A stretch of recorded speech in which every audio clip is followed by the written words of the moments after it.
Hello and welcome to Energizing Habits, Simple Strategies for a Sustainable Healthy Lifestyle.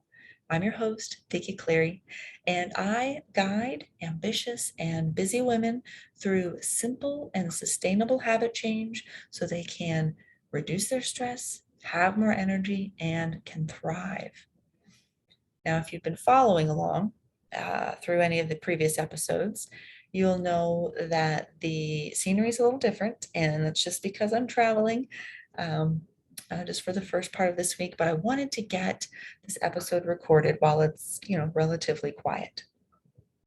And the last few weeks, actually, we've been focusing in the Facebook group, the Uplift Habit Shift. We've been focusing on cleaning up or detoxing various aspects of our lives.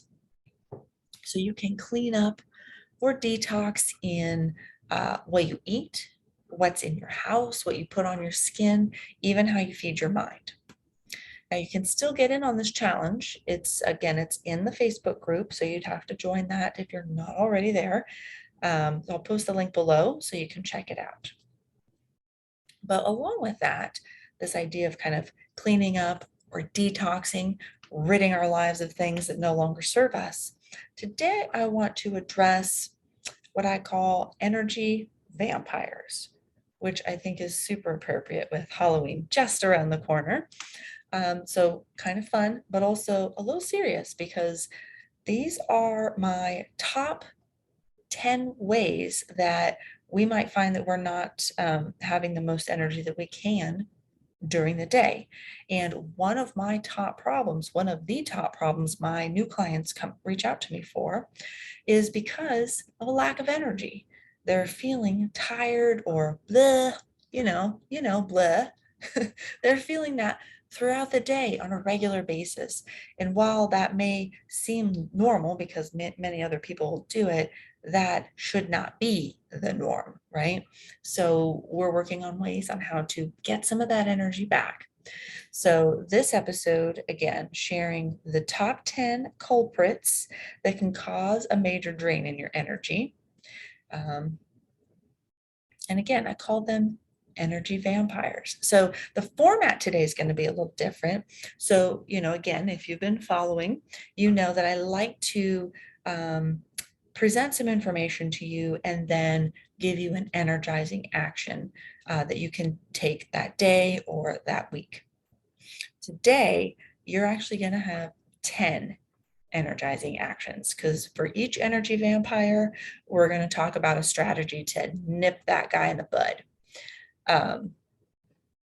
So now don't get overwhelmed with these 10 things, right? Oh my gosh, there's 10 things. You don't have to do all 10. Some of them you may already be doing. And so then just pick something that you're not already doing and give it a try. You can also pick something on the lower end of the spectrum of whatever the thing is.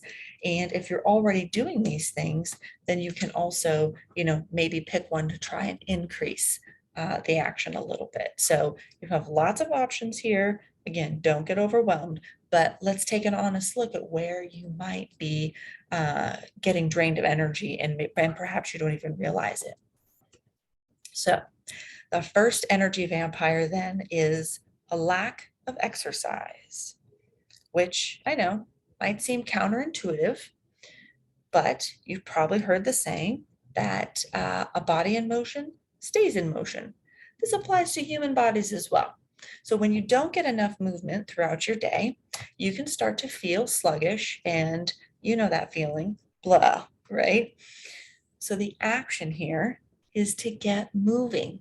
Now, if you're not moving very much, like you're stuck in an office all day and maybe you get home and you've got things to do that don't include necessarily working out, that's okay.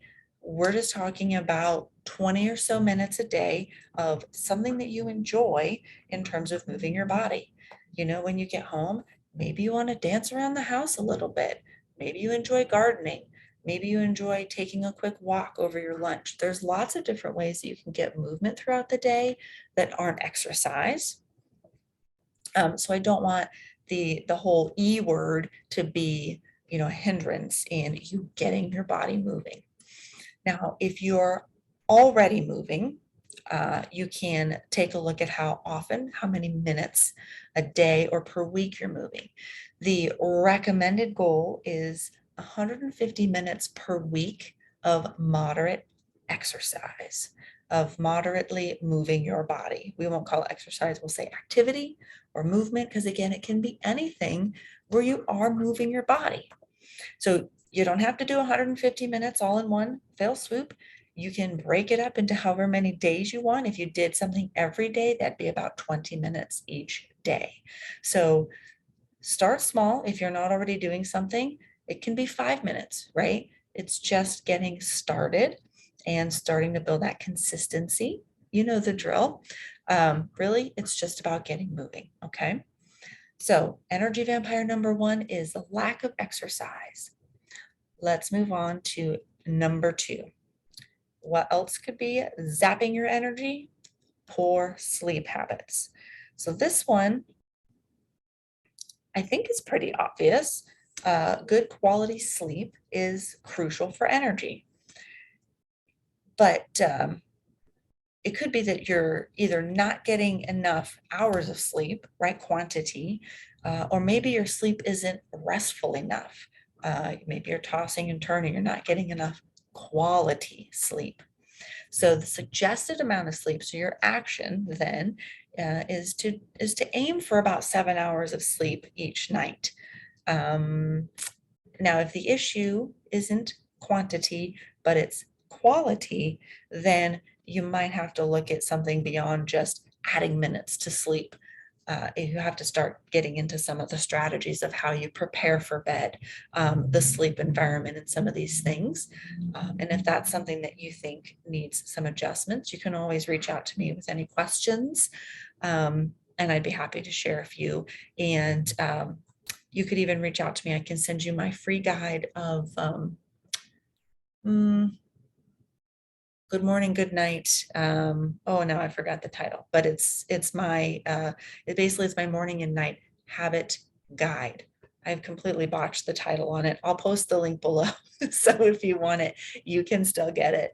But it's got some great strategies in how you can set up your morning and your evening routines that work for you. I'm not dictating what you do in the morning. You're finding something that works for you so that you can set your body and mind up for getting quality sleep. Also more quantity if you need that too. So energy vampire number 2 is poor sleep habits, and you can nip it in the bud by getting more sleep, which is your first action, and then building from there. All right, energy vampire number 3, stress. Uncontrolled stress can wreak havoc on your body, your life. So your action, your energizing action here, really, I can't emphasize enough the importance of creating and actually implementing and using a stress management plan so that you can be ready for it ahead of time. You're mitigating stress rather than having to deal with it once it builds up and it's just too much. So you can start simply, of course, very simply by just stopping at some point in your day and focusing on your breath.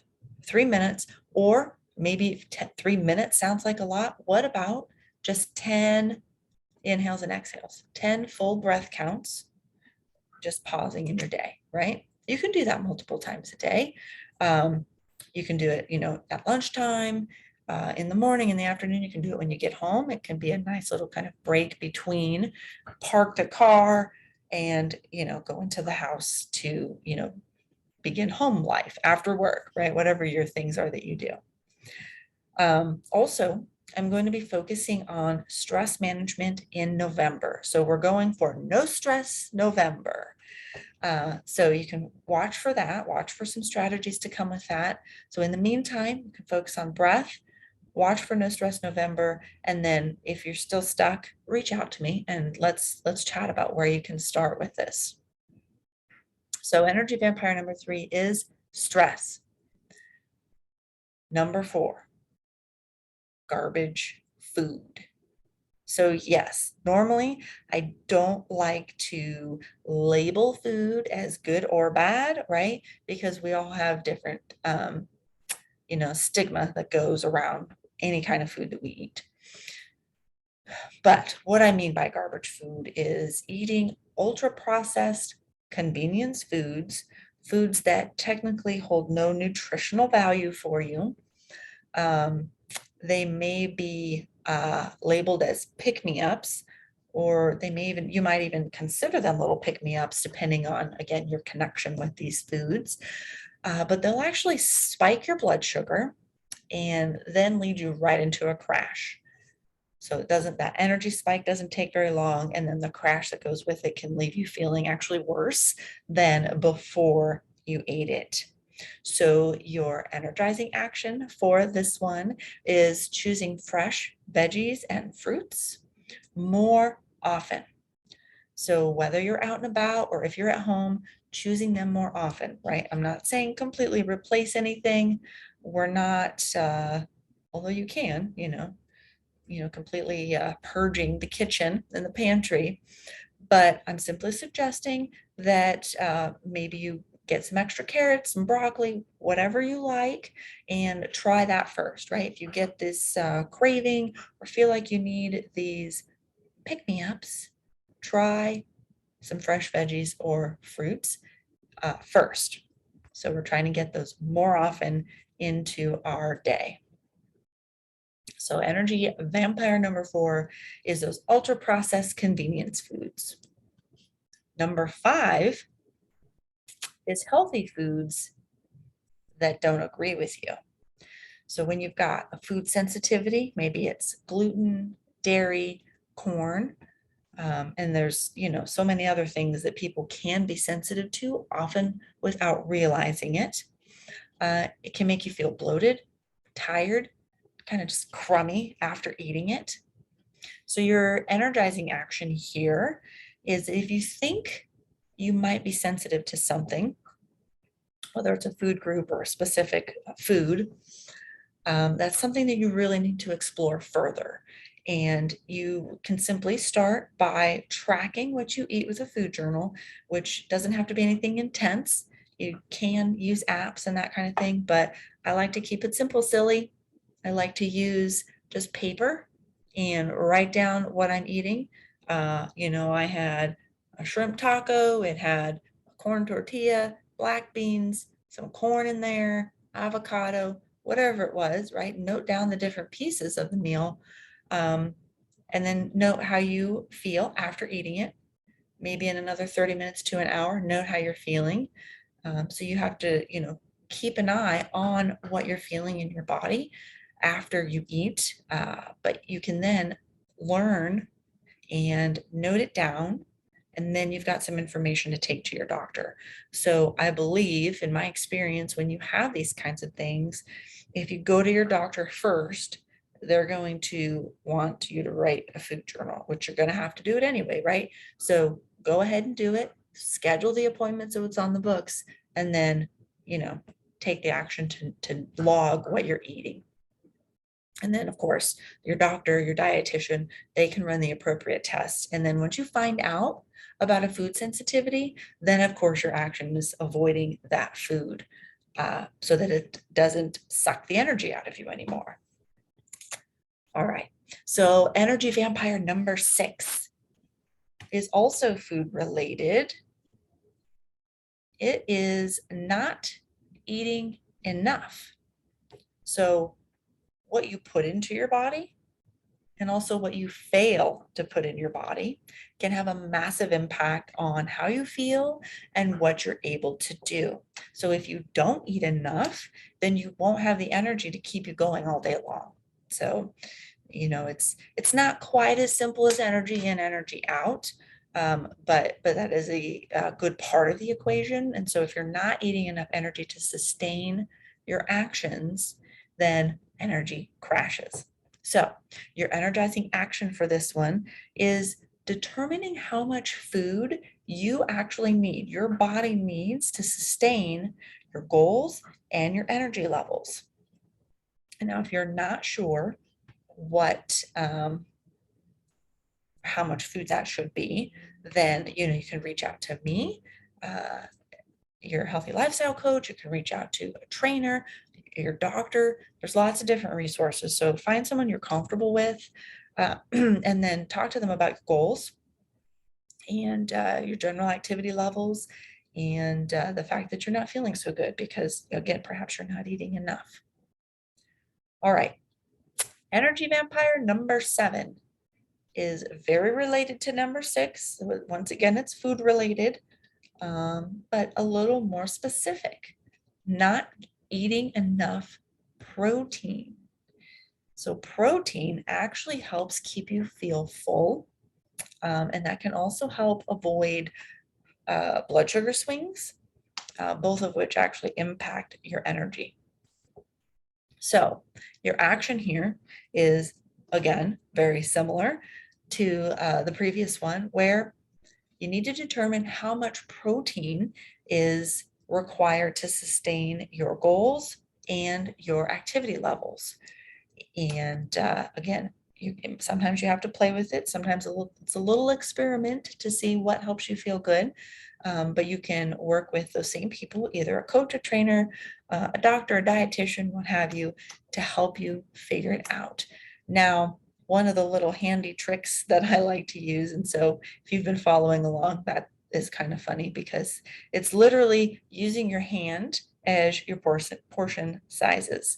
And so if you're not familiar with that, reach out to me and I'll share some resources with you about how to use your hand to keep track of your portion sizes, or to help measure out your portion sizes without having to literally measure or weigh food and without having to do all this extra stuff. Okay. Energy vampire number 8 is, this one is surprising to me. I mean, it is and it isn't, but it might be surprising to you. And it is having too much caffeine. So while yes, caffeine can give you this quick boost of energy, but if you have too much, so with an energy boost, there is typically the crash, right? It just depends on what's boosting your energy as to how intense the crash is. But when you have too much caffeine, you get the boost, but then you still crash and it can leave you feeling more drained. And so, interesting thing to note, there are some weekends where, so I normally start the day with 1 cup of coffee, just one. But there are some weekends where I like to add a little extra stuff into my coffee, and that's my 2nd cup. So first coffee is clean. 2nd cup later, and a little bit later in the day, I like to add a little extra stuff, make a little frou coffee, right? You know what I mean? And usually after that 2nd cup, some of it is, admittedly, some of it is the stuff that I frou it up with, but also it's the extra caffeine that I'm crashing from, and I'll often need a nap. Yeah, no joke. I'll need a nap after having a 2nd cup of coffee. So it's just kind of an interesting thing that you'll have to note. How much coffee are you drinking? And of course, your action here is, if you are having more than 1 cup of coffee each day, try cutting it back by 1. And if you're already having 1, then I might suggest take a look at what you're putting in your coffee, right?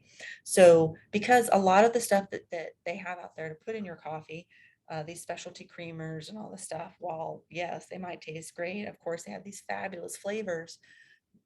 Most of them have sugar and a bunch of other stuff in them, right? Different ingredients, not always things that you can pronounce, if you know what I mean. So you might try cleaning up what you're putting into your coffee. So there's a couple of different things out there that you can use. There's straight up oat milk. You could do almond milk, even coconut milk. There's a couple of different blends. So Nut Pods is one of my favorite brands because they have an almond coconut blend of a creamer, and it has a very mild flavor. They've got different flavors, but they're pretty mild. But it adds just enough of that creamy texture. Whereas like if I just use straight almond milk, it doesn't quite do it for me. So you can play with changing up what you put in your coffee, and then also try cutting back by 1 cup if you're having more than one. So again, too much caffeine can be an energy vampire. So number 9, where too much caffeine can be an issue, so can too little water. So being just a little bit dehydrated can send your energy levels way down. So your recommended water intake per day is your body weight divided by 2. Take that number, that's in pounds, and you're going to call it ounces, right? So let's say you're 140 pounds. Half of that is 70 pounds. So you're going to say 70 pounds in water then is the equivalent of 70 ounces. So 70 ounces is your goal each day, and then track it, right? From the time you get up to the time you go to bed, track how much water you're drinking, and your goal is to get to that number that you've come up with based on your weight, and then equate it over to ounces. All right, last one, energy vampire number 10. Something a little different. It's negativity. Believe it or not, the environment that you're in and the people that you're around can drastically affect your energy levels. So being mindful, be mindful of who and what you're surrounding yourself with. So your action here is to make a list of the people that you interact with on a daily basis. And, beyond that, you could go like into a weekly basis, right? So people maybe you see a little less often, and you can go beyond that if you wanted to. But on a daily basis, who do you interact with? So you're going to make this list. And then as you think about each person, think about how they make you feel, right? When you have an interaction with them, how do you feel afterwards? Or how do you feel during, right? Sometimes you can feel it while you're in the moment with them. If you feel that feeling, that vibe that you get out of that interaction is negative, then find ways to minimize your exposure to this person, or try setting boundaries with how you engage with them or how they engage with you, right? So there's lots of different ways that you can look at that in terms of setting those boundaries. But the first step is just identifying who is starting to be an energy vampire for you. All right. Wow. There is a lot of potential action in this list, right? So we talked about 10 energy vampires. We talked about 10 energizing actions that you can take to either mitigate or zap these energy vampires. Let's do just a quick recap. And then I'll let you go about your day. So number 1 is a lack of exercise, and you'll counter that by getting moving. Number 2 is poor sleep habits. And the first thing to take a look at is how much sleep are you getting, aiming for 7 hours of sleep each night. And of course, there's lots of other things that we can do around these, but we're just starting to take a look at these simple actions to get it started, right? Number 3, stress. So creating that stress management plan so that you can be ready to deal with stress when it comes up, even mitigating it on the go so it doesn't build up. Number 4, eating those ultra processed convenience foods, and then choosing fresh fruits and veggies more often. Food sensitivities is number 5. So if you think that there's an issue there, start to do a food journal and then get scheduled with your doctor, your dietitian, whoever who can run the appropriate tests. Number 6, not eating enough, along with number 7, not getting enough protein. So you want to determine, work with a coach or a trainer, how much food, how much protein, both each, you need on a daily basis to sustain your activity levels to help you reach your goals. Number 8 was too much caffeine. So cutting back by 1 cup of coffee. And if you're not doing coffee, maybe caffeine's not an issue, or if you're doing other things that are caffeinated, try cutting back. Number 9 was too little water. So finding your recommended daily intake and then tracking it to make sure you achieve it. Number 10 was negativity and thinking about who you interact with, and then how can you minimize or remove these engagements. So there you go. So again, that's my list of 10 energy sucking energy vampires and some simple actions to help rid them from your life so you can reclaim your energy. Now, if you thought that several of these ideas in your life could use a revamp, bookmark this episode so that you can take another listen and capture these strategies. And if you want a little more support in reclaiming your energy, of course, you can join my free Facebook group, The Uplift Habit Shift. Link will be below for more simple, sustainable habits, or you can even schedule a call with me, right? I would love to be able to chat about your energy goals and how we might be able to put some strategies into place to help you start getting this energy back. So yeah, that's what I have for you today. If you found it valuable, please like it, leave a review or a comment below. You can even share it with someone else who you think might find it valuable. And if you have any questions about creating a sustainable lifestyle or sustainable habits, send them my way. I'm at Uplift Healthy Lifestyle on Facebook and Instagram. So you can, of course, direct message me, or you can shoot me an email, Vicki@uplifthealthylifestyle.com. Yeah, so have an energized day, and I will talk again with you soon.